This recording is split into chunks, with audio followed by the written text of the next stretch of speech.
بسم اللہ الرحمن الرحیم۔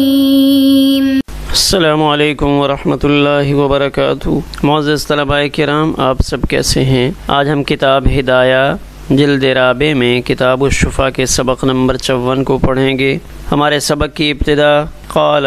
وَإِذَا قِيلَ لَهُ کی عبارت سے ہوگی اور ہمارا سبق تسلیم فی ابعازہ کی عبارت پہ مکمل ہوگا۔ آئیے پہلے اپنے آج کے سبق کی عبارت کو پڑھتے ہیں۔ بسم اللہ الرحمن الرحیم۔ قال وَإِذَا قِيلَ لَهُ إِنَّ الْمُشْتَرِيَ فُلَانٌ فَسَلَّمَ الشُّفْعَةَ ثم علم أنه غيره فله الشفعة لتفاوت الجوار ولو علم أن المشتري هو مع غيره فله أن يأخذ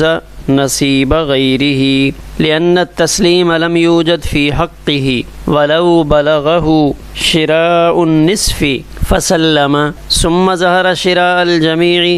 فله الشفعة لأن التسليم لضرر الشركة ولا شركة وفي عكسه لا شفعة في ظاهر الرواية لأن التسليم في الكل تسلیم فی ابعازہ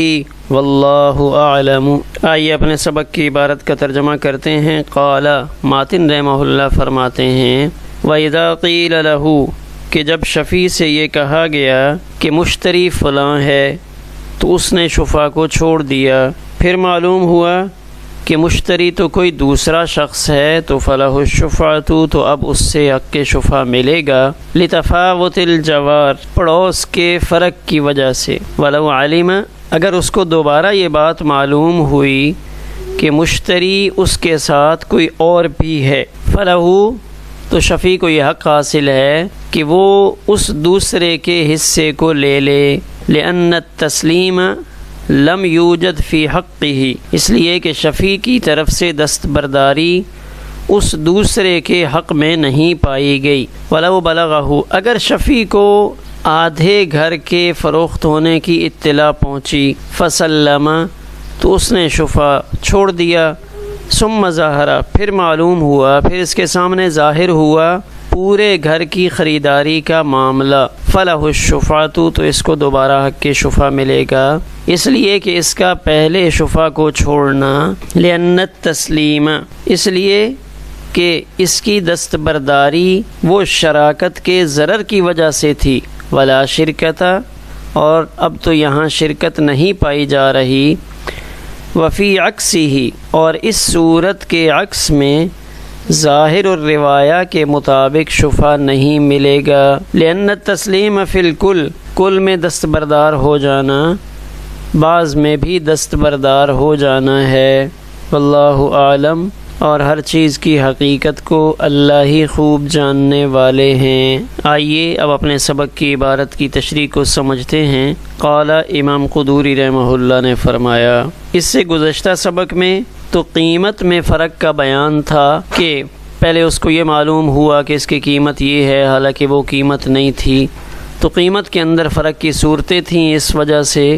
بعض مقامات پہ شفیع شفا چھوڑ دیتا تھا، وہاں شفیع کو 2 صورتوں میں شفا ملا تھا، 2 صورتوں میں شفا نہیں ملا جہاں قیمت میں فرق تھا۔ اب یہاں سے جو ماتن بیان فرما رہے ہیں یہاں مشتری کا فرق ہے، گزشتہ سبق میں قیمت ثمن کا فرق تھا، یہاں مشتری کا فرق ہے کہ شفیع سمجھتا ہے فلاں نے خریدا ہوگا حالانکہ فلاں نہیں نکلتا، شفیع سمجھتا ہے کہ ایک نے خریدا ہوگا خریدار 2 نکلتے ہیں، یا شفیع سمجھتا ہے کہ خریدار آدھے کا خریدار ہے جبکہ وہ پورے گھر کا خریدار نکل آتا ہے، تو یہ 4 صورتیں یہاں بنتی ہیں۔ تو دیکھیے وَإِذَا قِيلَ لَهُ کہ جب شفیع عبداللہ کو یہ بتایا گیا کہ اِنَّ الْمُشْتَرِيَ فُلَانٌ کہ جو آپ کے پڑوس میں احمد نے گھر بیچا ہے اس گھر کا خریدار سعید ہے، یہ گھر آپ کے پڑوس میں سعید نے خریدا،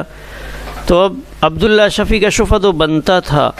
لیکن عبداللہ سعید کو جانتا ہے، بچپن میں اکٹھا رہ چکے ہیں، فسلم الشفاعۃ اس نے شفا چھوڑ دیا کہ کوئی بات نہیں، اگر میرے پڑوس میں احمد جا رہا ہے اور اس کی جگہ پہ سعید آ رہا ہے تو کوئی بات نہیں، بچپن کی یادیں تازہ کریں گے۔ ثم علم لیکن تیسرے دن اس کو خبر ملی کہ انہ غیرہ کہ وہ سعید نہیں ہے، وہ تو اسعد ہے، سعید اس کا بچپن کا دوست تھا، لیکن اسعد وہ کوئی اور شخص ہے، اجنبی آدمی ہے جس کو شفیع عبداللہ نہیں جانتا۔ تو پہلے اس نے سعید سمجھ کے چھوڑ دیا تھا، اب جب اس نے توجہ سے سنا تو اب اس کو نام پتہ چلا کہ سعید نہیں بول رہے بلکہ اسعد نام بتایا جا رہا ہے، تو فلہ الشفاعۃ، اس کو حق شفاعت دوبارہ سے ملے گا۔ کیوں؟ لتفاوت الجوار، اس لیے کہ پڑوس پڑوس کا فرق ہے، کچھ لوگ بہت اچھے ہوتے ہیں لیکن کچھ لوگوں کے مزاج میں تندی، کرختگی اور سختی پائی جاتی ہے۔ تو اب پہلی صورت میں جب اس کو سعید کا پتہ چلا تھا تو سعید بڑے دھیمے مزاج کا شخص تھا، اس نے کہا کوئی بات نہیں آ جائے،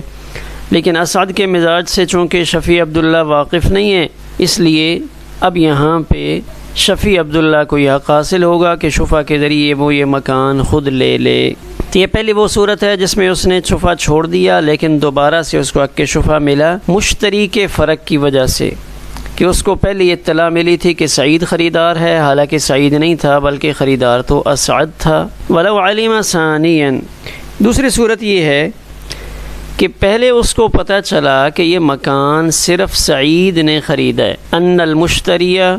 ہوا مع غیرہ، تو پہلی رپورٹ یہ تھی کہ اس مکان کا خریدار صرف سعید ہے۔ علم ثانیاً، دوسری رپورٹ اس کو یہ ملی کہ یہ مکان اکیلے سعید نے نہیں خریدا بلکہ سعید کے ساتھ اس کی فیلڈ میں کام کرنے والا ایک شخص عبد الرحمن، وہ بھی اس گھر میں شریک ہے۔ سعید اور عبد الرحمن دونوں مل کر یہ گھر خرید رہے ہیں جو احمد نے بیچا ہے۔ تو اگر اس کو یہ معلوم ہوا کہ ان المشتری ہوا کہ سعید بھی ہے مع غیرہ اور سعید کے ساتھ عبد الرحمن بھی ہے، تو پہلے اس نے سعید کا سمجھ کے چھوڑ دیا تھا۔ فَلَهُ أَن يَأْخُذَ نَصِيبَ غَيْرِهِ، تو اب اس کو حق حاصل ہے کہ یہ سعید والا حصہ اس پہ تو شفا نہ کرے چونکہ اس میں دستبردار ہو چکا ہے، لیکن جو حصہ عبد الرحمن مشتری کے حصے میں آ رہا ہے اس پہ شفا کا حق اس کو حاصل ہے۔ بھائی ممکن ہے وہ مکان ایک کنال پہ محیط ہو تو 10 مرلے دونوں کے حصے میں آ رہے ہوں، 10 مرلے سعید کے حصے میں آ رہے ہوں اور 10 مرلے عبد الرحمن کے حصے میں آ رہے ہوں، تو شفیع عبداللہ نے جو دستبرداری اختیار کی تھی وہ اس نے سعید کے حق میں کی تھی۔ اس نے سمجھا تھا کہ سعید ہی سارا مکان جو ایک کنال پہ محیط ہے وہ لے رہا ہے، لیکن علم ثانیاً دوسری رپورٹ یہ ملی تھی کہ سعید نے پورا کنال کا مکان نہیں خریدا بلکہ سعید نے اپنے ساتھ عبد الرحمن کو شامل کیا اور دونوں نے 10 مرلے خریدے ہیں۔ تو اس دوسری صورت میں شفیع عبداللہ کو عبد الرحمن کے حصے میں جو 10 مرلے ہیں ان پہ شفا کا حق حاصل ہے۔ کیوں؟ دلیل عقلی لأن التسلیم لم یوجد فی حقہ، اس لیے کہ شفیع عبداللہ کی طرف سے جو دستبرداری تھی، سپرد کرنا تھا، چھوڑنا تھا، وہ سعید کے حق میں تو پایا جا رہا ہے، سعید کا غیر عبد الرحمن کے حق میں نہیں پایا جا رہا۔ وَلَوْ بَلَغَهُ، یہ تیسری صورت بیان کی جا رہی ہے کہ اگر شفیع کو اطلاع پہنچی شراء النصف کہ احمد نے اپنا نصف گھر بیچ دیا، آدھا گھر بیچ دیا ہے، تو احمد کا یہ والا گھر جو عبداللہ شفیع کے پڑوس میں واقع ہے جس پہ عبداللہ شفیع کا حق شفا بنتا ہے، تو اس کو معلوم ہوا کہ یہ مکان جو 5 مرلے پر محیط ہے اس میں سے آدھا فروخت کیا گیا ہے، میرے پڑوسی نے اس میں سے آدھا فروخت کیا ہے۔ تو شفیع سوچتا ہے کہ آدھا مکان، آدھے میں 2.5 مرلے بنیں گے، 2.5 مرلے کو میں نے کیا کرنا ہے، میں شفا نہیں کرتا۔ اس نے اپنے حق کے شفا سے دستبرداری ظاہر کر دی کہ بھائی ٹھیک ہے آپ بیچو، میں نے اس پر شفا نہیں کرنا۔ ثم ظاہرت، 3 دن کے بعد اس نے دیکھا کہ احمد تو اپنا سامان بوریا بستر گول کر کے یہاں سے جا رہا ہے، تو اس سے پوچھا کہاں جا رہے ہو؟ تو احمد کہتا ہے کہ میں نے تو اپنا یہ سارا گھر فروخت کر دیا ہے، میں تو اب کہیں اور جا رہا ہوں، کسی باہر کے ملک میں جانے لگا ہوں۔ تو اب اس کے سامنے ظاہر ہوا ثم ظہر شراء الجمی، پورے گھر کی خریداری ظاہر ہوئی کہ بھائی یہ 2.5 مرلے تو نہیں بکا، یہ تو پورے 5 مرلے بکا ہے۔ تو شفیع عبداللہ نے پہلے سوچا تھا کہ 5 مرلے ہوتے تو میں لے لیتا، 2.5 مرلے تو بہت کم جگہ ہے، آدھی میں کیسے لوں گا؟ تو اس کو حق شفا دوبارہ سے ملے گا۔ جب اس کو جمی خریداری کا علم ہوا تو فلاح الشفاعۃ، اس کو حق شفا حاصل ہے۔ کیوں کہ پہلے اس نے جو حق شفا چھوڑا تھا لأن التسلیم لضرر الشرکت، شرکت کے ضرر سے بچنے کے لیے کہ یہ 5 مرلے پہ بنا ہوا مکان ہے، یہ جب میں آدھا خرید لوں گا تو اس کو آدھا آدھا کرنے میں بڑی مشکلات درپیش ہوں گی، اور شراکت ہوگی تو شرکت میں تو ہر وقت کیا عجیب سی صورتحال رہتی ہے۔ تو اس نے مشکل سمجھا کہ میرے لیے وہاں مشترکہ مکان میں گزارا کرنا مشکل ہے، تو اس نے اس شرکت کے ضرر کی وجہ سے چھوڑ دیا۔ ولا شرکت، لیکن شرکت حقیقت میں نہیں تھی۔ وفی عکس ہی، اس کا عکس کہ شفیع کو یہ معلوم ہوا کہ پورا گھر فروخت ہوا ہے، کہ احمد نے اپنا پورا گھر جو 5 مرلے پہ محیط تھا اس نے فروخت کر دیا ہے 20 لاکھ روپے کا۔ تو اس نے شبہ چھوڑ دیا کہ 20 لاکھ کا میں کہاں سے انتظام کروں۔ لیکن کچھ دنوں کے بعد اس کو پتہ چلا کہ احمد نے پورا گھر نہیں بیچا، وہ روزانہ دیکھتا ہے کہ صبح احمد وہاں سے نکلتا ہے، اپنے کام پہ جاتا ہے، پھر واپس آتا ہے۔ تو ہفتے کے بعد اس کو صحیح صورتحال معلوم ہوئی کہ یہاں احمد نے پورا گھر نہیں بیچا بلکہ آدھا گھر بیچا ہے، اور شرعاً اس کا حق شفا اس پر بنتا تھا۔ جب اس کو معلوم ہوا کہ آدھا گھر بیچا ہے اور آدھا گھر اس نے 10 لاکھ میں بیچا ہے، تو اب شفیع کے دل میں آیا کہ 10 لاکھ تو میرے پاس بھی موجود ہیں اور میں اس کا شرعاً شفیع بھی ہوں۔ تو اس کے ذہن میں آیا، تو اب یہاں پہ شفیع عبداللہ اس کو یہ حق حاصل ہے کہ ایک دفعہ اس نے چھوڑ بھی دیا تھا، لیکن چونکہ حقیقت حال اس کے سامنے واضح نہیں تھی، تو اب دوبارہ اگر وہ شفا کرنا چاہے تو شفا کر کے وہ اس مکان میں جو نصف بکا ہے 2.5 مرلے، اس نصف کو بذریعہ شفا لے سکتا ہے۔ وفی عکس ہی، اس کا مطلب یہ ہے کہ یہ اوپر تیسری صورت ہے کہ جب اس کو نصف کے فروخت ہونے کی اطلاع ملی تھی، حالانکہ فروخت سارا ہوا تھا، تو اس کا عکس بنتا ہے کہ اس کو پورا گھر فروخت ہونے کی اطلاع ملی، لیکن حقیقت میں پورا گھر فروخت نہیں ہوا تھا، اس کا نصف فروخت ہوا تھا، تو اس کے عکس میں بھی شفا نہیں ملے گا ظاہر الروایہ کے مطابق۔ کیوں؟ لأن التسلیم فی الکل تسلیم فی ابعاضہ، اس لیے کہ پورے مکان میں شفا ترک کرنے سے نصف مکان میں بھی ترک شفا لازم آتا ہے، اور نصف ہی فروخت ہوا، لہذا جب اس نے پورے کے ضمن میں نصف کو بھی ترک کر دیا تھا تو اس سے کہاں سے شفا ملے گا؟ تو گویا کہ یہاں 4 صورتیں تھیں، ان میں سے جو چوتھی صورت ہے وفی عکسہ لا شفاۃ فی ظاہر الروایت لأن التسلیم فی الکل، اس لیے کہ کل میں دستبرداری، یہ اس کے بعد حصے میں دستبرداری ہے۔ آئیے سبق کے آخر میں ایک نظر سبق کے خلاصے پہ ڈال دیتے ہیں کہ آج کے سبق میں ہم نے کون سی صورتیں پڑھی ہیں۔ تو چند ایسی صورتیں جن میں ایک مرتبہ شفا چھوڑنے کے بعد دوبارہ حق شفا مل جاتا ہے۔ یہاں پہلی صورت یہ ہے کہ شفیع کو اطلاع ملی کہ احمد نے مکان خریدا، اس نے شفا چھوڑ دیا، پھر اس کو اطلاع ملی کہ نہیں سعید نے خریدا ہے، تو سعید کو تو عبداللہ شفیع نہیں جانتا، لہٰذا یہاں عبداللہ کو دوبارہ سے حق شفا ملے گا۔ دوسری صورت کہ اس کو اطلاع ملی کہ مکان کا خریدار صرف ایک شخص ہے جس کا نام احمد ہے،